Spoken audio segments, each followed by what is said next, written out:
For this video, I will cover Cook's voyage from his departure in Tahiti until his departure from New Zealand, and I will reveal the smoking gun evidence that Cook had another unseen set of instructions.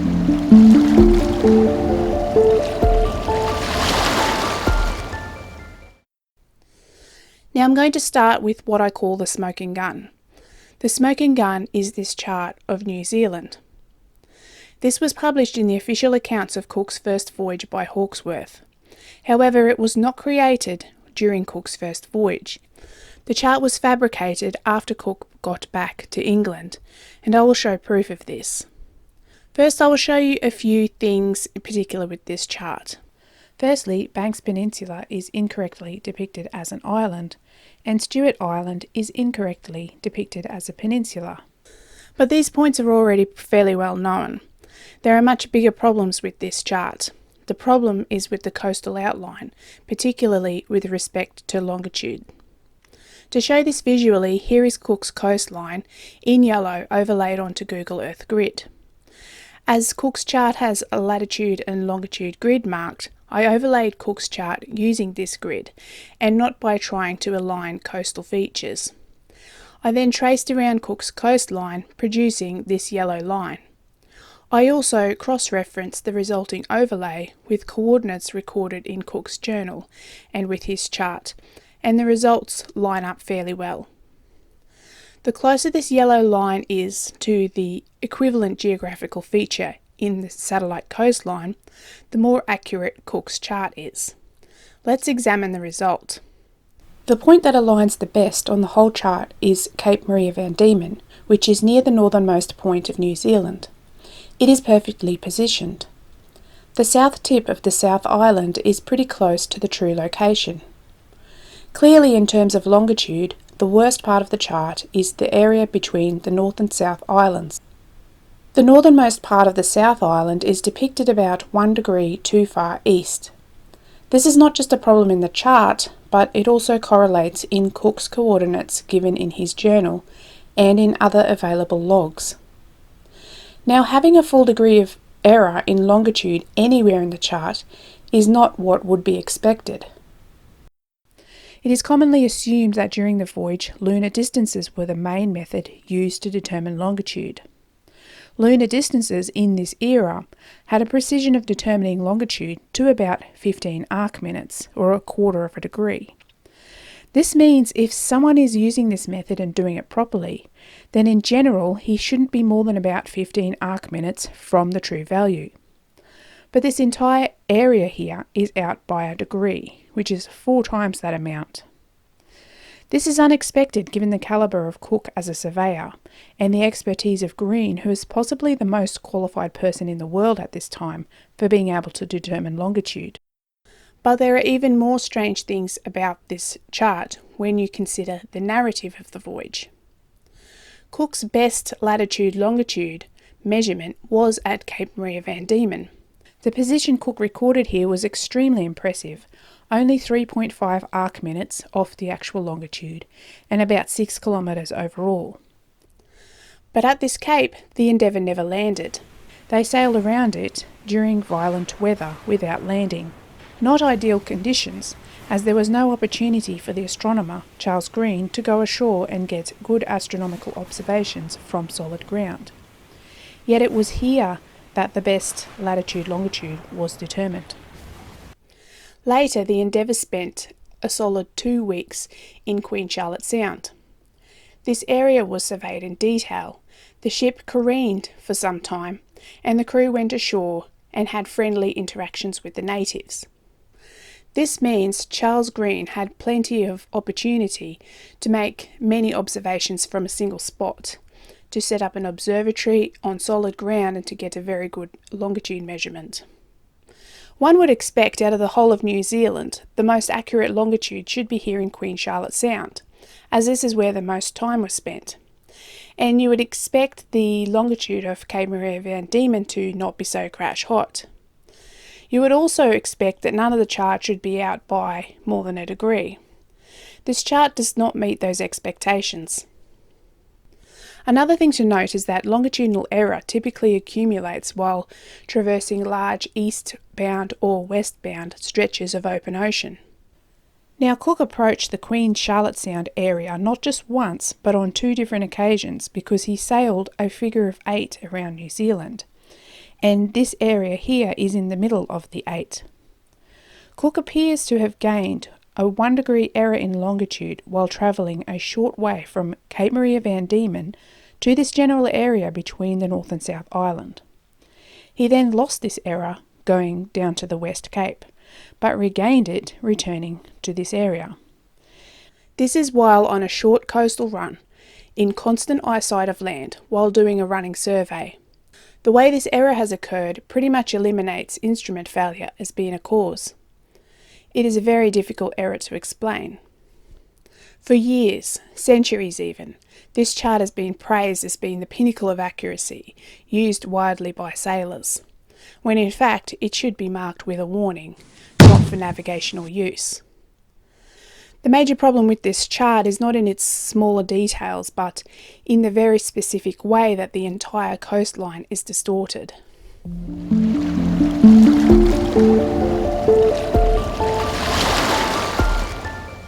So how can these anomalies, which appear both in Cook's chart and in his journal, be explained?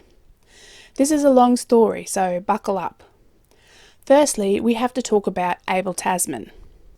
The Dutchman Abel Tasman led his first major voyage in 1642, departing from Mauritius in the Indian Ocean.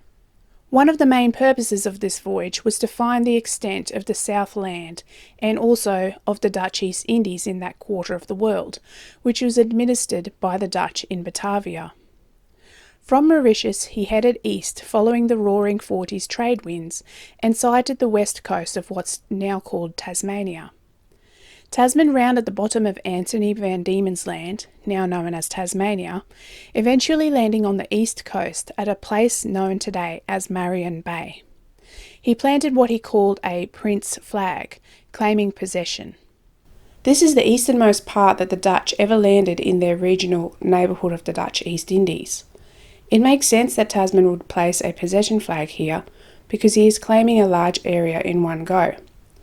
Remember also, the Bass Strait and Torres Straits are yet unknown, so as far as every European is concerned, Tasman is claiming a large land that stretches all the way to Indonesia. This possession claim by Tasman is not that well known. I will talk more about this later in this series because geopolitically it was a very significant event that had a huge flow-on effect on history and continues to affect the way that Australia as a nation-state functions today. From Mercury Bay, Tasman headed a bit north up the Tasman coast to near St. Patrick's Head, then departed Tasmania completely by turning east.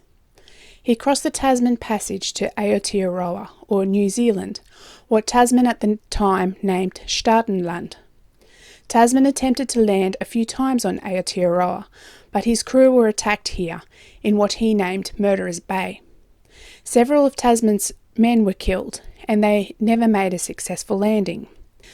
However, while Tasman was voyaging, he was still keeping a journal and keeping track of his coordinates.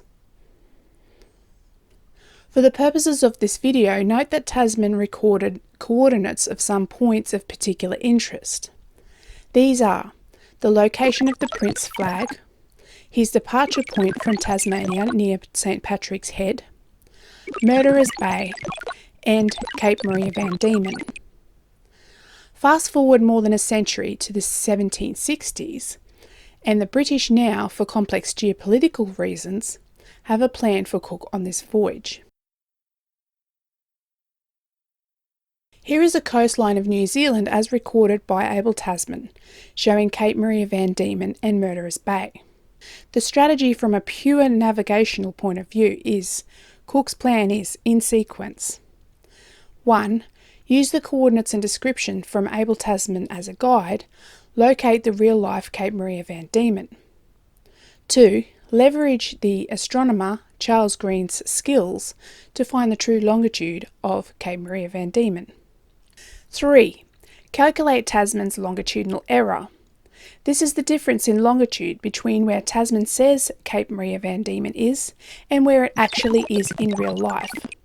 It is the length of this yellow line here, and it will give Cook a number, a longitudinal offset, which is a key that will unlock all of Tasman's other coordinates and mathematically eliminate any longitudinal error Tasman accumulated from his long run from Mauritius.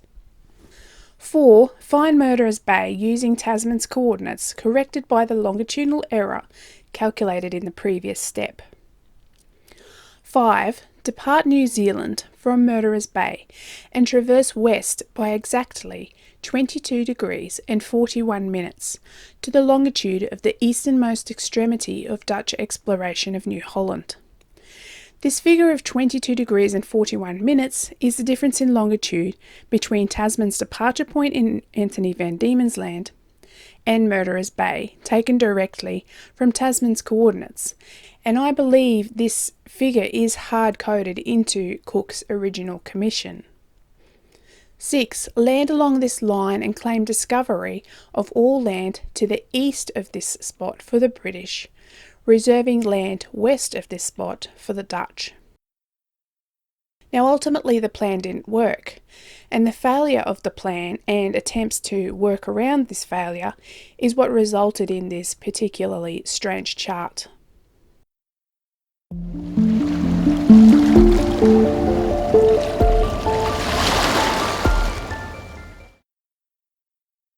Let's continue on from the previous video and continue on with the walkthrough of the voyage. Leaving from Tahiti on the 9th of August 1769, Cook followed his instructions to the T.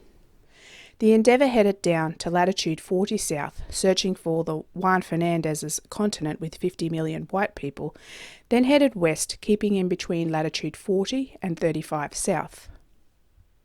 As the Juan Fernandez continent doesn't actually exist, the Endeavour made landfall on the east coast of New Zealand on the 7th of October at about latitude 38 at Tuaranganuiakiwa, or Poverty Bay, Gisborne.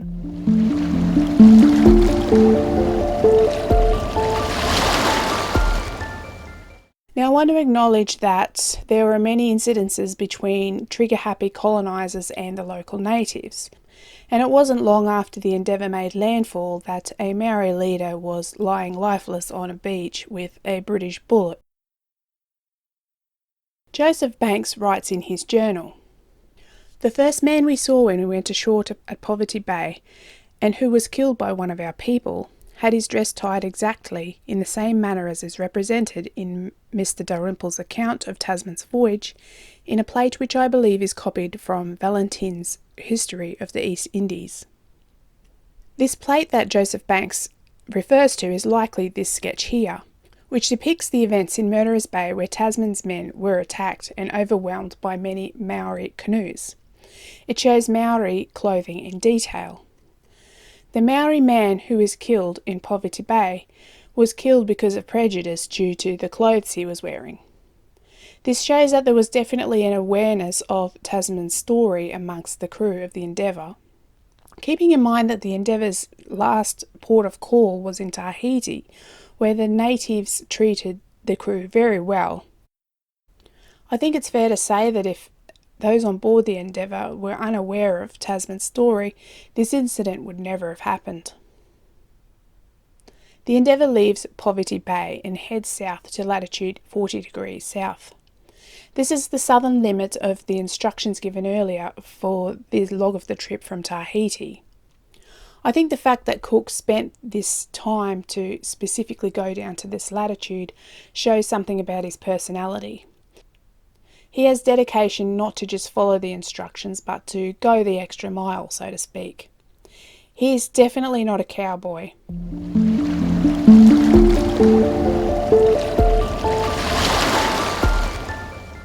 The ship then does a U-turn and heads back up the coast towards Cape Maria van Diemen. On the way, the Endeavour stops at Te Wanganuiakiwa, or Mercury Bay. So the reason it's called Mercury Bay is because this is this place where the Endeavour stopped to watch the transit of Mercury. This is not to be confused with the transit of Venus, which has already been observed in Tahiti and was part of a larger experiment to determine the distance of the Earth from the Sun. On approach to Mercury Bay, Cook writes this in his journal.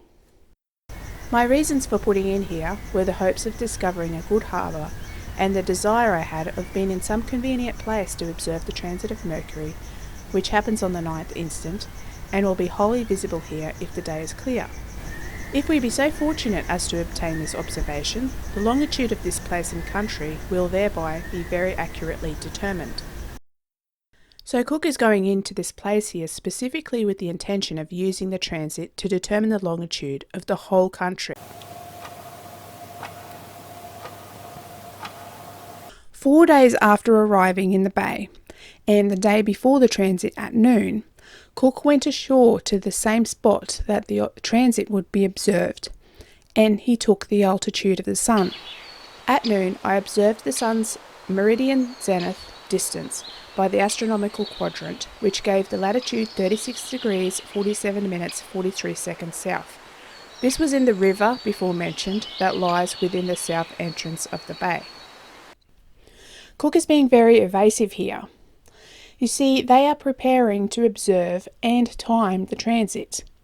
Now, timing the transit will require some kind of timekeeping equipment to be used, such as a clock or a watch. This timekeeping equipment that they will use will need to be calibrated at the intended observation site in the days leading up to the transit. This is a process that involves going ashore every day at noon with both timekeeping equipment and an astronomical quadrant. What needs to be done is that the quadrant is used to determine when local noon is, and the time that the clock shows at this time will be recorded. This is needed to set the clock to the local apparent time.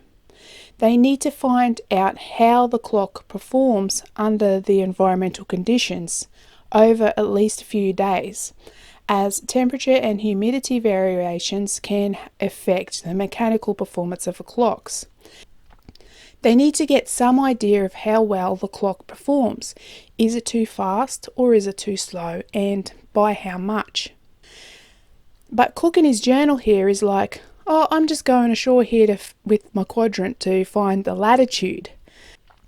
That's mad, because he or someone else should have been going ashore with the quadrant every single day at noon for the last few days. They should already know what the latitude is. I think this shows an elephant in the room. Overall, for the entire voyage, it's not clear what method Cook was using to keep time, whether it be hourglasses or some kind of mechanical clock. On a voyage, there needs to be some kind of clock. Even old school dead reckoning, like what Abel Tasman used 130 years before Cook, needed hourglasses. But for the whole voyage, Cook gives very few hints as to what timekeeping methods he was using.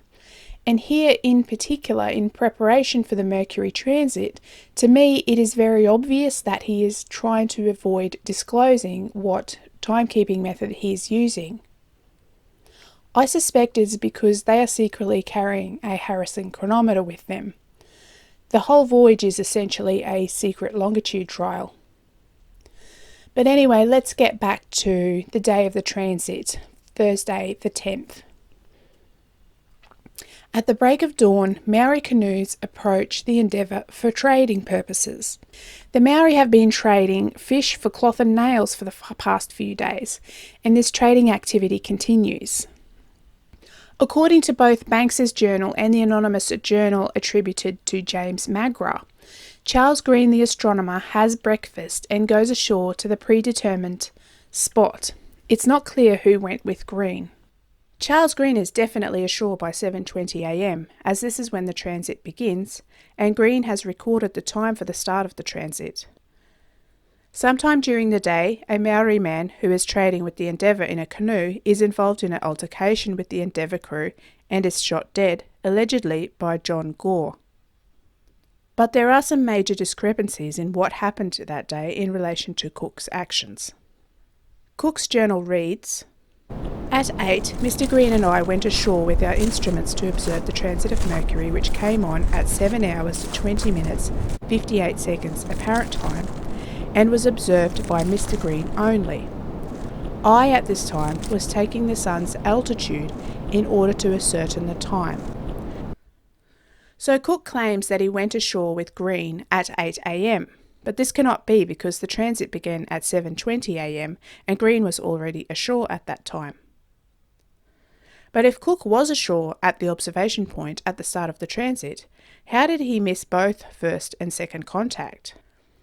Note that there are two start times of the transit, first contact and second contact, and they happen about a minute apart. If Cook and Green were ready for the start of the transit, set up at the same location, within earshot of each other, either both of them or neither of them would miss second contact, because whoever sees the transit has started would alert the other observer and say, "Hey mate, it started," and the other fellow would be like, "Oh crap, well I missed the first contact, but I can still get second contact." Secondly, Cook says that he missed the start because he was busy measuring the altitude of the sun to ascertain the time. This doesn't really make sense. Yes, theoretically, if he knows the date and the latitude, then local apparent time can be determined by ascertaining the altitude of the sun at some random time after breakfast. But this is a very unconventional way of finding the local apparent time. It is also very error-prone. Now let's read an excerpt from Green's journal as recounted by Bigelhole. Early in the morning, Mr. Green and the captain and Mr. Hicks went ashore to observe the transit of Mercury. Unfortunately for the seamen, their lookout was on the wrong side of the sun. The end was likewise as grossly mistaken. So Green, or his assistant, or whoever wrote this, claims that Cook missed the start of the transit because he was looking on the wrong limb of the sun. We now have 3 different reasons why Cook missed the start. A. He wasn't at the observation site because he didn't row ashore until 8 a.m. B. He was preoccupied trying to ascertain the time. C. He was watching, but he was looking on the wrong limb of the sun. Joseph Banks's journal discusses trading back on the Endeavour, but fails to mention the Maori being killed at all. Given the conflicting accounts, I'm suspicious that the shooting happened in the morning, Cook was somehow involved, and there is now an attempt to remove Cook away from the incident onshore with Green to cover up any involvement he had.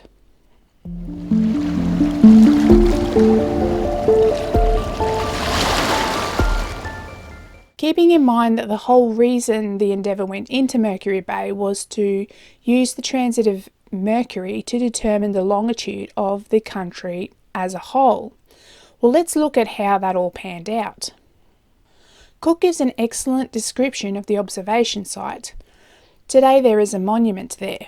Using this location, I compared the transit timings as recorded by Cook with Stellarium, an astronomical software program. I will give a summary of what I found. The observation data are incomplete.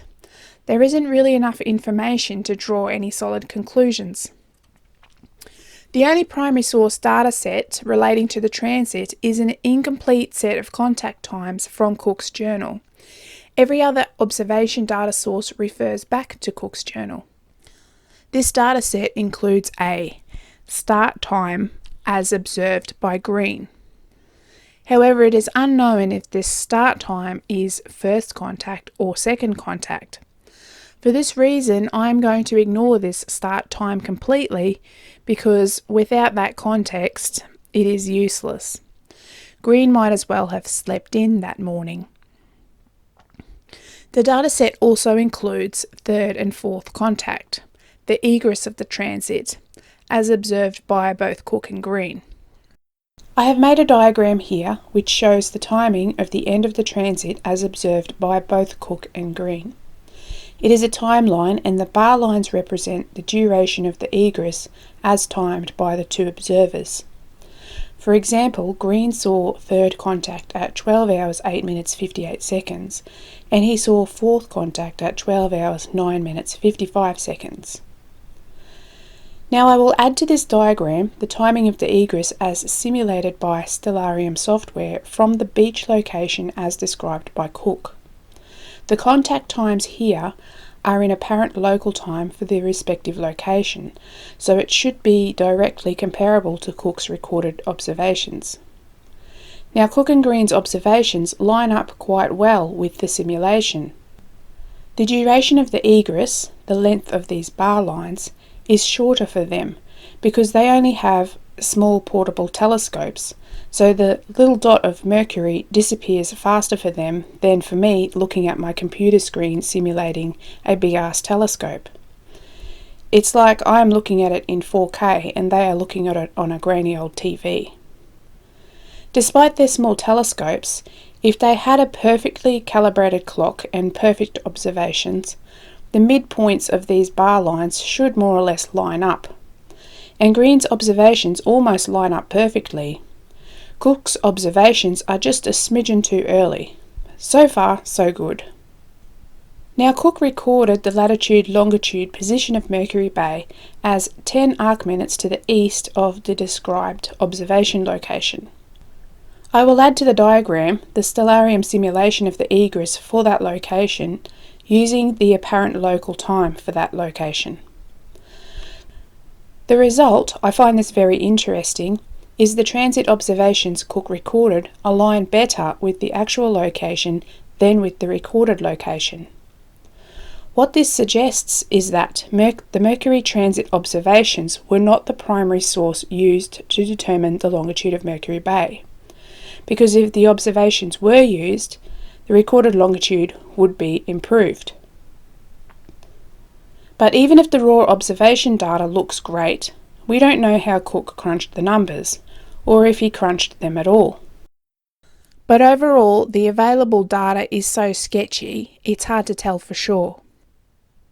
Very strangely though, looking through all the records, there is no evidence that there was any attempt to use these valuable observations taken during the Mercury transit to calculate the longitude of Mercury Bay. Consulting William Wales's publication of astronomical data relating to the voyage, the longitude given for Mercury Bay seems to be copied directly from the ship's log from the previous days spent in the bay. No longitudes seem to have been calculated from the Mercury transit observations at all. I have a theory as to what happened here. Perhaps Charles Green wanted to wait for the final results of the Venus transit experiment to come in before fully analysing the Mercury transit data. This would involve waiting to get back to England because data from other Venus transit voyages must first be collaborated. This new improved knowledge of the astronomical unit, that is the distance between the Sun and the Earth, would help analyse the data from the Mercury transit and ultimately determine the longitude of Mercury Bay. But Green died on the return voyage and his observation notes for this time mysteriously went missing. It is a bit of a mystery why the Mercury transit observations do not appear to have been used to determine the longitude of Mercury Bay. But stick to the end of this video and I'll show you exactly why.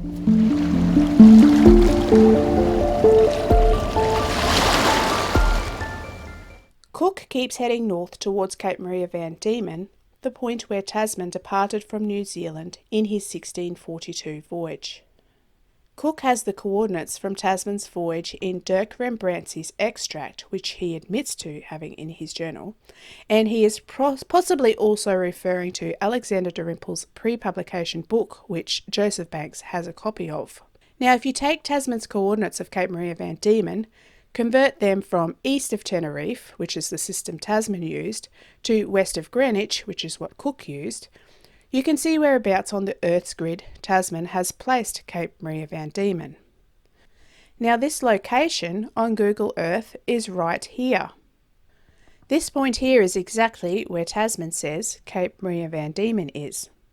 As you can see, it's at about the correct latitude, but it's too far east.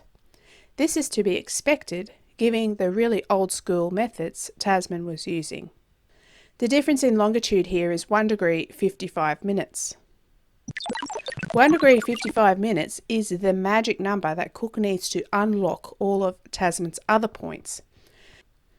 So what Cook should be doing at this stage is heading for this area right here, as it should be the starting search zone for finding Cape Maria van Diemen. But Cook appears to do something unexpected. He appears to be searching for Cape Maria van Diemen, spending a week tacking to and from the coast around this area here. But this area is 1 degree west of where he mathematically should be searching. This is the first sign of his miscalculation. I'm going to show you exactly how I think he's stuffed up. He made a simple carry error whilst converting Tasman's longitude of Cape Maria van Diemen from east of Tenerife to the system that Cook was using, which was west of Greenwich. This miscalculation of 1 degree ends up haunting him all the way back to England and beyond. Starting the search for Cape Maria van Diemen 1 degree too far west of where he should be looking is just the first sign of this error. Anyway, all up, Cook spends, get this, 5 weeks around the north tip of New Zealand, going up and back and forth and down looking for and verifying the exact location of the real-life Cape Maria van Diemen. But as the perfectionist Cook spent so long making sure he had the right place, he felt the need to explain why he spent so long in this area. He writes in his journal, "I cannot help thinking but what it will appear a little strange that at this season of the year we should be 3 weeks in getting 10 leagues to the westward and 5 weeks in getting 50 leagues, for so long it is since we passed Cape Brett. But it will hardly be credited that in the midst of summer and in the latitude of 35 degrees south such a gale of wind as we have had could have happened, which for its strength and continuance was such as I hardly was ever in before. Fortunately at this time we were a good distance from land, otherwise it would have proved fatal to us." Sure, Jan. You see, Cook took 5 weeks to get from here to here. But guess what? By absolute fluke at this time there was a French ship in the area, Seville, and he also went around the Cape at the exact same time as Cook. It's kind of a miracle really that they didn't see each other. But Seville took 3 days to go in the opposite direction along a path that took Cook 5 weeks. Seville, being in the right place at the right time, pretty much debunked Cook's excuse of rough weather. The reason Cook took so long is that identifying Cape Maria van Diemen was a crucial step in the voyage, and it was also possibly hard-coded into his commission. So he had to make sure he got that right. The next step is to use the now known location of Cape Maria van Diemen as a hopscotch point to find Murderer's Bay. But Cook's initial error well and truly screws this up as well.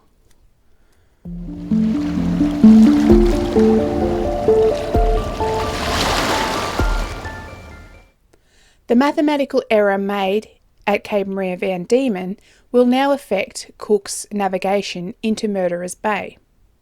As per the original plan, Cook will calculate the difference between Tasman's coordinates of Cape Maria van Diemen and the actual location of Cape Maria van Diemen. This difference is the magic number to use to correct Tasman's longitudinal error for all of Tasman's points, including that of Murderer's Bay. But due to Cook's earlier error, Cook's magic number is too short. He will undercorrect for Tasman's longitudinal error by exactly 1 degree. Therefore, he will now search for Murderer's Bay 1 degree too far to the east. His calculated position of Murderer's Bay will be right here instead of here. Cook heads south along this longitude, thinking he is making a direct beeline for Murderer's Bay. Now, on approaching land that lies in this longitude, Cook takes note of a distinctive island lying in the west. He later names this Stevens Island.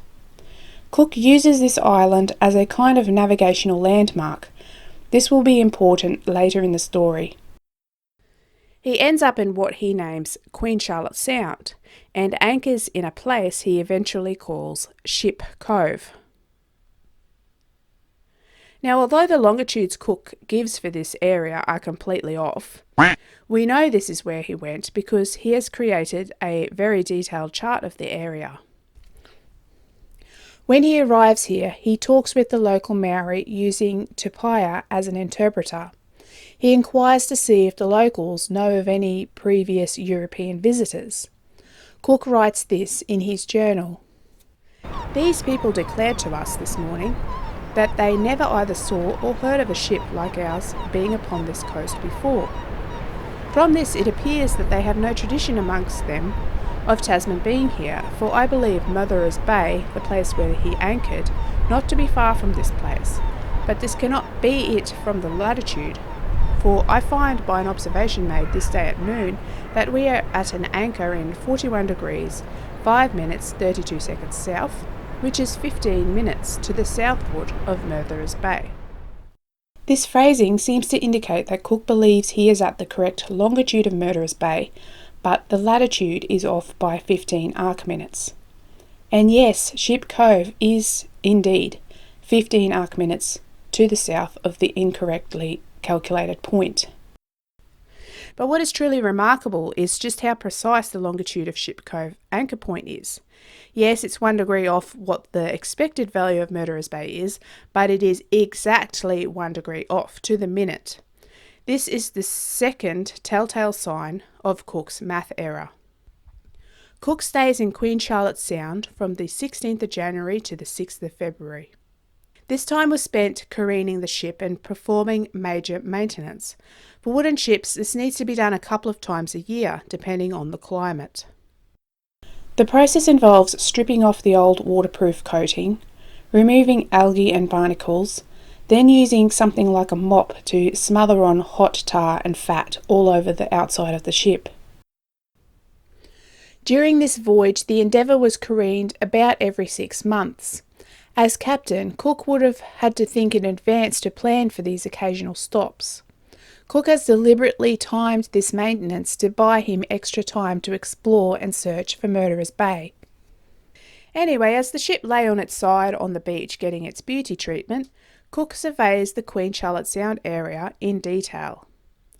On the 29th of January, he writes in his journal, "This morning I went out to the mouth of the inlet and landed upon the west point, and from the top of a pretty high hill, which is there, I had a view of the coast to the northwest. The farthest land I could see in that quarter was an island about 10 leagues off and lying pretty near the main, and is the same as hath been before mentioned. Between this island and the place where I was lay some other islands close under the shore, which form several bays where there appears to be safe anchorage for shipping. One of the bays I take to be Mercury Bay, discovered by Tasman. After I had set the different points, etc., we erected upon the top of a hill a tower or pile of stones, in which we left a piece of silver coin, some musket balls, beads, etc., and left flying upon it a piece of old pendant. After this we returned to the boat, and in our way to the ship visited some of the natives we met along the shore, and purchased of them a small quantity of fish." There is some text crossed out here, which can be seen in the holographic version. The text crossed out is, "One of the bays I take to be Mercury Bay, discovered by Tasman." Cook seems to believe, at least at this point in time, that Mercury Bay lies somewhere between the point he stands and Stephen's Island, the prominent island that he saw earlier. I imagine what Cook must have been thinking while standing on this hill, looking out upon the labyrinth of bays and coves stretched out in front of him. How on earth is he supposed to find which of these hundreds of little tiny coves is the Mercury Bay that he needs to find? But ultimately he has a problem, as he knows his instructions are eventually to depart New Zealand from Mercury Bay. So he has to think of a plan, but in the meantime he can continue with his other instructions to chart New Zealand.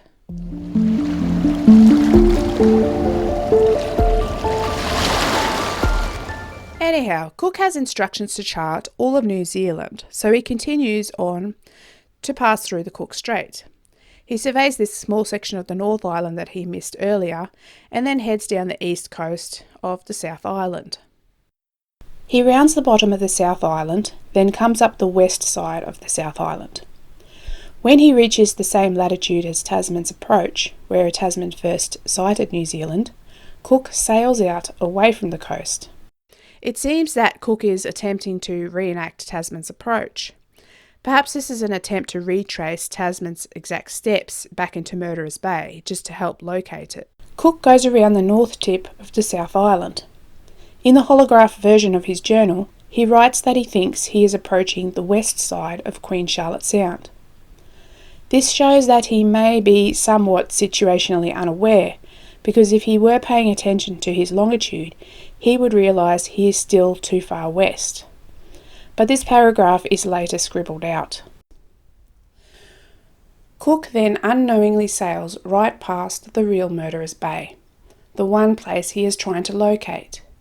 He calls it Blind Bay and takes little notice of it. He then sights Stephen's Island. It is the same distinctive island he has already mentioned before. He has now confirmed that he has finished his lap of the South Island. It's time now to head to New Holland.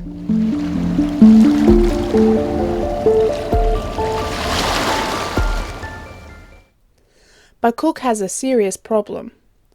Where is Murderers Bay?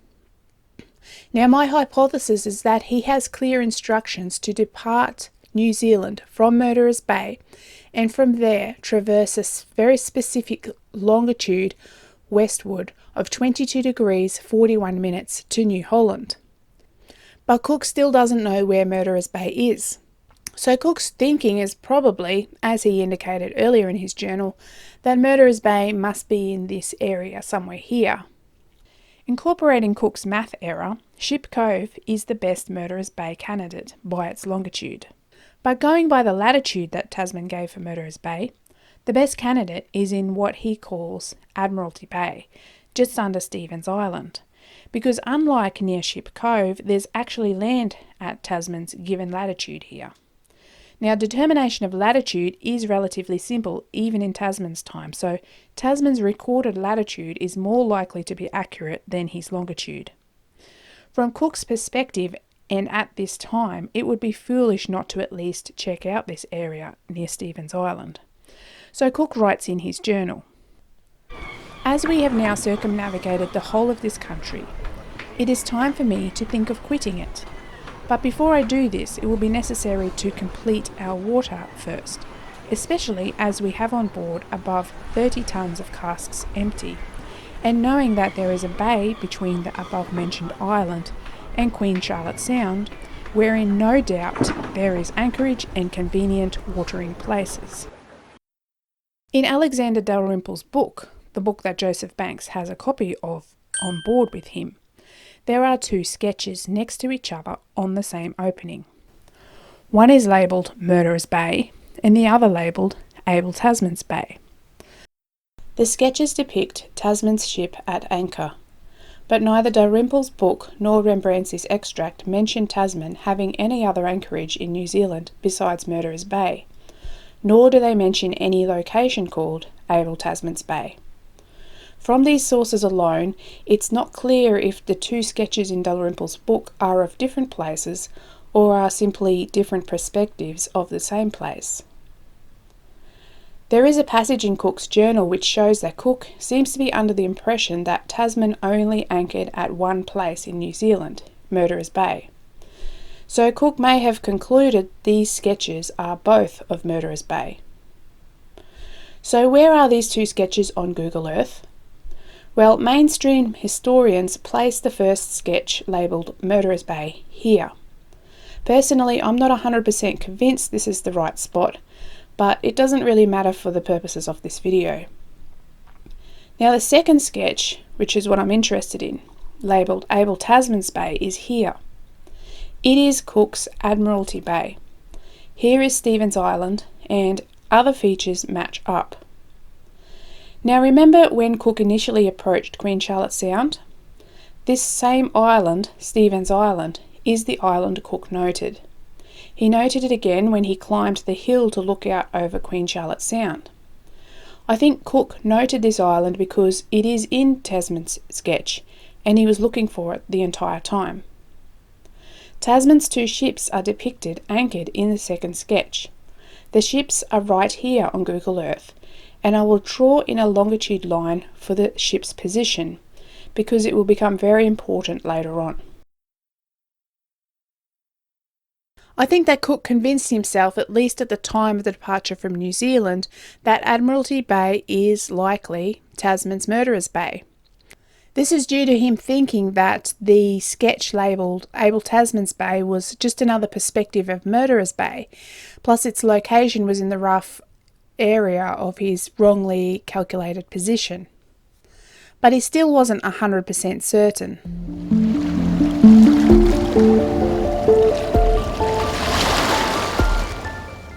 So to fulfill his commission, Cook needs to depart New Zealand from Murderers Bay, but he's not 100% sure where it is. He comes up with a very clever workaround. Note that in his search area, there are many little bays and coves, but there are only a handful of capes, which are generally oriented north-south, a bit like fingers on a hand. So instead of departing from Murderers Bay, Cook takes his departure from Cape Farewell. Cape Farewell is not an actual location. It's Cook code for a cape that lies at a similar longitude for wherever the heck Murderers Bay is. It will mark the starting longitude for the trip across to New Holland. The capes in this search area are especially suitable to use as a proxy for a departure longitude due to their finger-like and north-pointing orientation. Let's say it is later found that Murderers Bay is here. Then Cape Farewell is this cape here. Another example, if Murderers Bay is here, then this cape is Cape Farewell. The cape will act as a placeholder for Murderers Bay. Cape Farewell is a label that will be attached to one of these handful of capes. If necessary, a bit of creative cartography can move this cape to the quote-unquote correct departure longitude later on. This way, figuring out exactly where Murderers Bay is can be deferred till later, back in England after collecting more information about Tasman's voyage. In Cook's journal, he states that he takes his departure from a Cape Farewell that is located at a latitude of 40 degrees 30 minutes south, longitude 185 degrees 58 minutes west from Greenwich. There is no cape at this location, but the latitude is the same latitude as the modern geographical Cape Farewell. The longitude seems to be taken from Abel Tasman's sketch. It is the longitude of Abel Tasman's ships anchored in Abel Tasman Bay. This begs the question, which is correct, the latitude or the longitude? Because it can't be both. I examined all the other journals besides Cook's and noted how they all read in regards to the sequence of events. Firstly, preparations are made with wooding and watering, and the wooding and watering happens exactly inside this search area that Cook indicated earlier as where he thinks Murderers Bay is.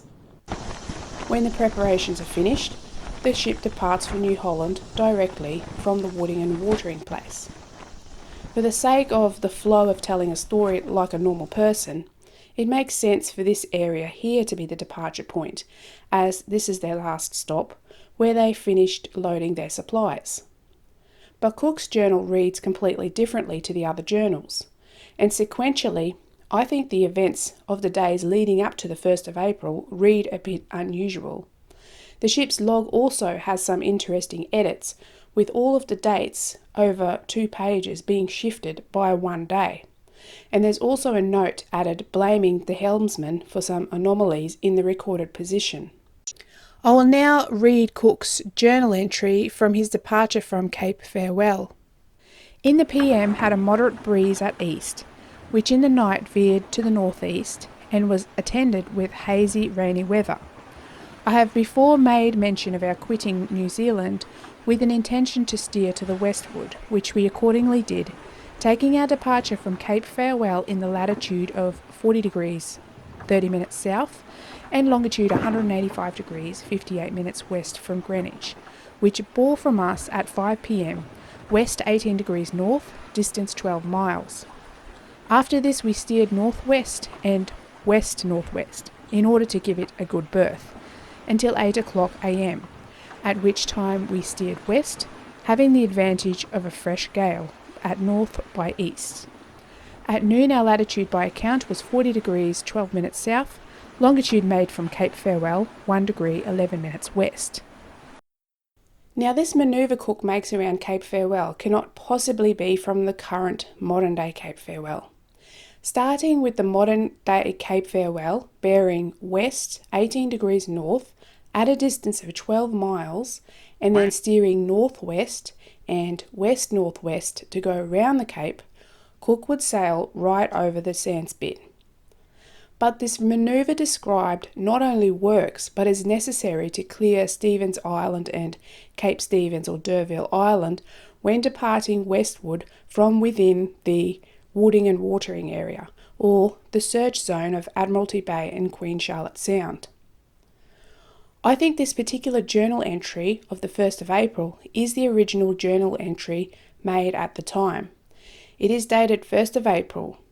Cook has given himself a gap of 2 days previously to later fill in the discovery of Murderers Bay in the search zone, and the 1st of April entry describes the departure from the search zone and subsequent manoeuvring around the original Cape Farewell. The diary entry from the 31st of March was then inserted afterwards, along with the multi-page essay about New Zealand as a whole, and it was inserted to give the impression of departing New Zealand from the modern-day Cape Farewell. A note in the ship's log was also added blaming the helmsman for plotting the course too far south. The dates in the ship's log were also shifted to account for the expected travel time for the route. Fact: Cook took his departure from New Zealand from Admiralty Bay. Admiralty Bay was the 0-point departure longitude from which Cook's trip across the Tasman Sea was reckoned from. At the time of Cook's departure, the real original Cape Farewell was what Cook later called Cape Stevens, on the northwest side of Admiralty Bay. This is because at the time, Cook thought the best Murderers Bay candidate was Admiralty Bay, due to the sketch in Alexander Dalrymple's book and due to its latitude.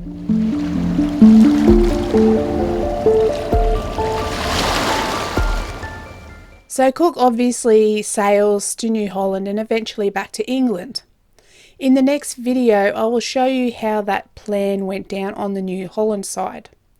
But let's talk about the chart of New Zealand.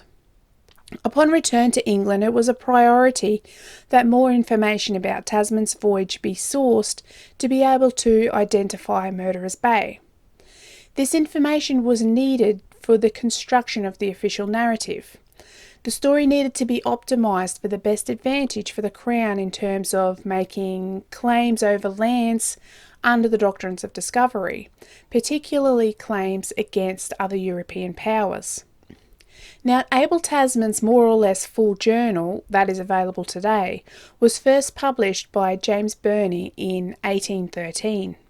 Now, guess who Burney credited as his source who acquired the original Dutch manuscript?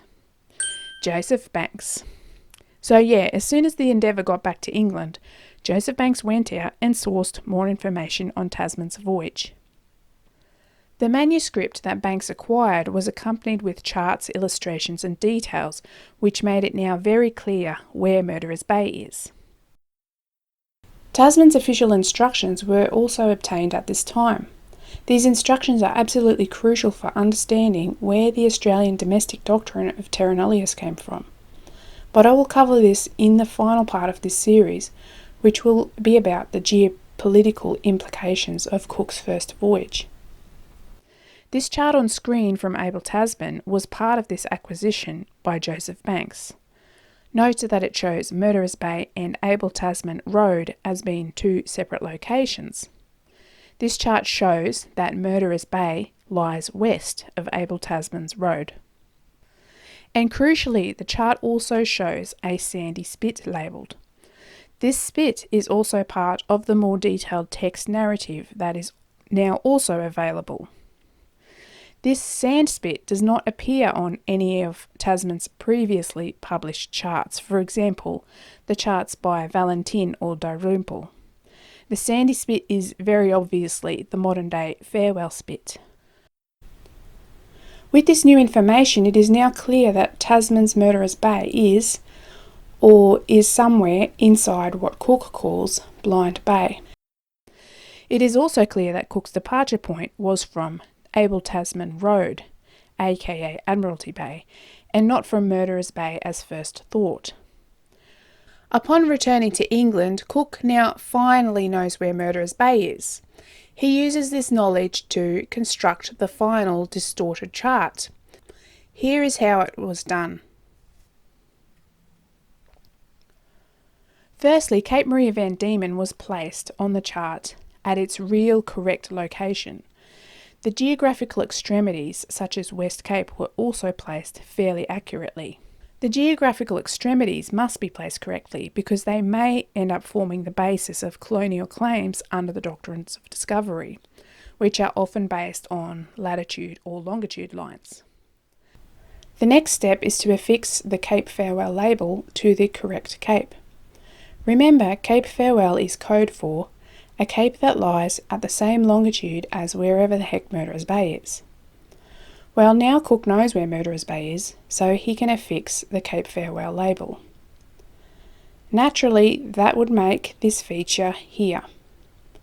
But there's a big problem with this. This large Cape Farewell doesn't make a good finite departure longitude. Remember, Cook was anticipating Cape Farewell to be one of these finger capes around Queen Charlotte Sound. They would all make great start lines for the trip to New Holland. However, the cape that actually lies above Murderers Bay is oriented completely differently. It has a width to it, so it is more like a starting blob than a starting line. That is why Cook's Cape Farewell is not even really a cape, but this exaggerated rocky outcrop. With a bit of creative cartography, our new Cape Farewell is then placed at Cook's actual departure longitude. This is, as I showed before with the orange line, is where Tasman's ships were anchored in the sketch of Abel Tasman Bay, or Admiralty Bay. The true departure longitude needs to be preserved because Cook's entire trip across the Tasman Sea towards New Holland was all reckoned from that longitude. And Cook's first landing in New Holland is measured from here. I will show you on Google Earth where Cook has placed a few other locations. These are not taken from his chart but directly from the coordinates in his journal. Here is Cape Farewell. It is placed near Stevens Island. Stevens Island is then placed here. And the entrance to Queen Charlotte Sound is here. Now I will add the overlay of Cook's chart. Note that Cook has placed his Blind Bay in the Admiralty Bay, Queen Charlotte Sound area. So he has effectively placed the geographical feature of Murderers Bay at the longitude of his search zone. Let's move to the next cooked geographical features, that is Queen Charlotte Sound. Cook has placed it at Tasman's uncorrected Murderers Bay longitude. This point here is the location of the entrance to Queen Charlotte Sound taken directly from Cook's journal coordinates. And this point here is Tasman's recorded position of Murderers Bay straight up converted to west of Greenwich using Cook's value for Tenerife that he noted early in his journal of 16 degrees 32 minutes. In other words, without adjusting with the magic key to correct for Tasman's known accumulated longitudinal error. Here now is Cook's more detailed Queen Charlotte Sound chart overlaid. Note that Ship Cove is placed at the same longitude as Tasman's recorded Murderers Bay. This overlay also shows just how far off reality it is. By doing this, Cook manufactures himself an explanation as to why he spent so long in Queen Charlotte Sound. Remember when Cook careened the ship and wrote that he thinks he is 10 arc minutes south of Mercury Bay? Well, now that comment in his journal makes perfect sense to anyone who has no idea about the actual geography of New Zealand. After these key points are placed, the rest of the New Zealand coastline is filled in, trying to keep the general shape of New Zealand intact as best as possible to be recognisable by a human eye. But manipulating the chart is just the beginning. The Endeavour had other associated records. The ship had its logbook. The astronomer had his book of observation notes. Cook had his journal, and others on board had their journal. There's also Cook's original commission and instructions. And many of these records will contradict or otherwise reveal a faked chart. The other records need to be taken care of, so to speak. And there's evidence that they were. Keep in mind, all records were confiscated as standard practice when the Endeavour returned to England. The narrative was carefully crafted from the beginning. I think I read somewhere that John Hawkesworth, the author of the official account, was actually paid more to write that account of Cook's voyage than Cook was paid to be captain of it. In the long run, the narrative of what happened is some way more important than the truth. The astronomer Charles Green passed away on the return voyage, but his observation notes from the 3rd of November 69 to the 20th of February 1770, which crucially include the transit of Mercury and the stay in Queen Charlotte Sound, the two most likely places where the longitude of New Zealand was determined, if done using celestial methods. These notes went missing fairly early on. Accusations against Green for his poor record keeping and generally keeping disorganised paperwork were part of the narrative very early on after the return of the Endeavour to England. Yep, blame the dead guy. Many of the coordinates in Cook's journal were modified. Cook read the coordinates of various locations off of his faked chart and then transcribed them in the journal. You can even see in the holograph version that he has gone through it with his own hand and written over top of many of the longitudes all the way through New Zealand. William Wales published an astronomical log of the voyage, which includes day-by-day tables including lunar distance observations for New Zealand. So this astronomical log must have also been fabricated. You might say, come on Jess, you're kidding, right? You think they faked the whole astronomical log? That the journals were censored? The chart was faked? Look, my response to that is the coastline doesn't lie. Yeah, sure, there's a lot of seismic activity in New Zealand, but look, parts of the New Zealand coast have not shifted more than 100 kilometres since 1770. Cook's coastline does not match reality, and in a very particular way. That's why I say that this chart is the smoking gun.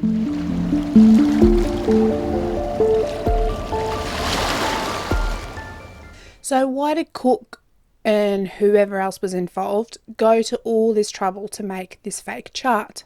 Well, this is to do with another elephant in the room, Cook's commission, his initial voyage instructions. It's often said that Cook's first voyage commission was to lead a scientific voyage to observe the transit of Venus in Tahiti. Duh, everyone knows that, right?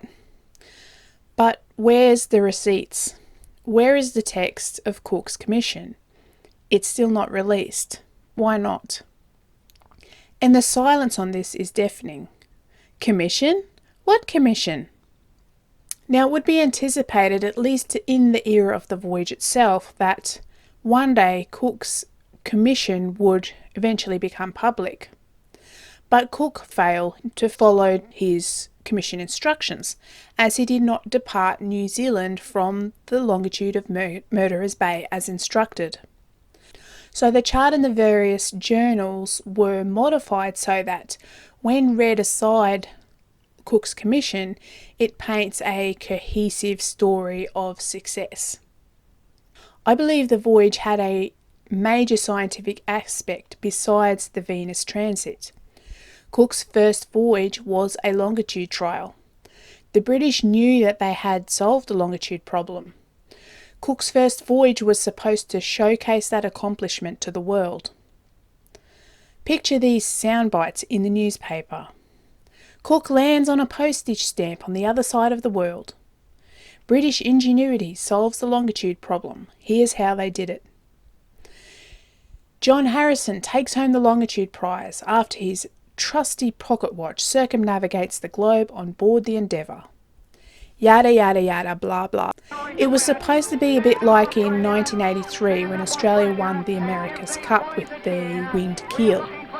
The big reveal of Harrison's chronometer, like the winged keel, was supposed to happen at the end. Everyone is supposed to be amazed. Wow, the British are so clever. The problem is if Cook's commission instructions were also released, any PR success would not last long, because the coastline doesn't lie. As soon as New Zealand is independently surveyed, the Endeavour voyage narrative would collapse into a heap. It wouldn't take long for people to evaluate Cook's commission instructions against the true geography of New Zealand and find that Cook failed due to a really dumb math error. It would be on Watch Mojo's top 10 expensive math fails of history, next to NASA burying the Mars orbiter.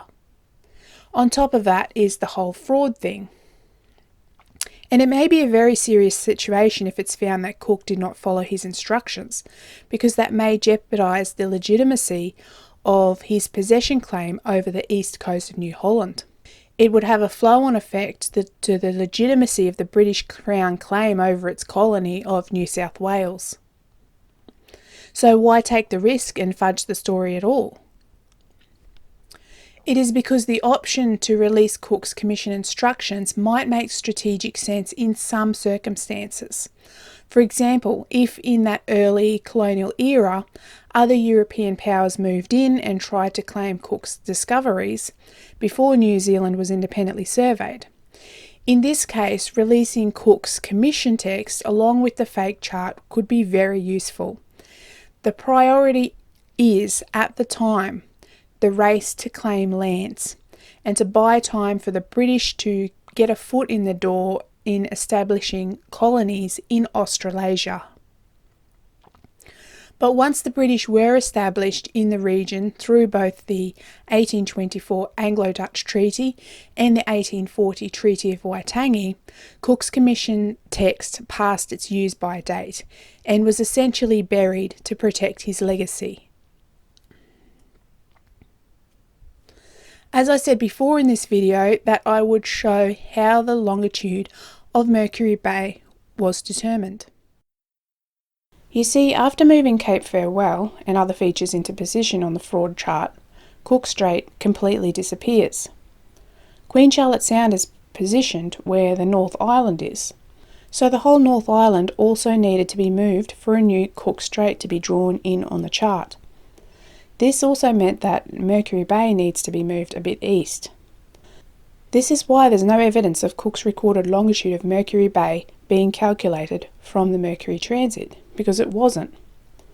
The longitude of Mercury Bay was determined by reading its position directly from Cook's faked chart. This position was then entered into Cook's journal and also into the ship's logbooks. But that common Cook folklore that the longitude of New Zealand as a whole was determined from the Mercury transit could still possibly be true. And Cape Maria van Diemen's longitude may have been calculated through a combination of the Mercury transit observations and a kind of extrapolation by Cook's running coastal survey from Mercury Bay up to Cape Maria van Diemen. Cape Maria van Diemen's position could also have been calculated backwards from observations made in Queen Charlotte Sound. Or perhaps Cook did not rely on celestial methods at all, but was secretly using a chronometer the entire time. This would explain why he's so evasive about what method of timekeeping he was using. Either way, we will probably never know, because the evidence either way has been buried or has been protected by gatekeepers. What I think can be said, however, is that whatever Cook was using to determine longitude, it was a method far, far better than lunar distances. Because for locations with utmost strategic importance, Cook's longitudes were astoundingly spot on. Some examples of this are Cape Maria Van Diemen, also the Ship Cove anchor point, and the longitude of Tasman's ships from the sketch in Admiralty Bay from which Cook took his departure from New Zealand from. So in the next episode, I'll follow Cook across the ditch to New Holland, and I'll show you a few more of these spot-on longitudes on the New Holland side, including Botany Bay. I will cover the Point Hicks contradiction and the relevance of Botany Bay and its longitude. I will also jump ahead a little bit time-wise to 1788 and talk about the arrival of the First Fleet and how the British actually had a very good motive to make La Perouse disappear. It is no accident that Sydney is where it is today. Ultimately, this is not about some dodgy chart of New Zealand. The chart is proof of a bigger geopolitical picture regarding the British colonial claims versus pre-existing Dutch colonial claims. Cook's Commission forms a foundational brick for the establishment of the modern-day Australian nation-state, and Cook's Commission was based on an ambition to secretly undermine the legitimacy of Dutch colonial claims over New Holland.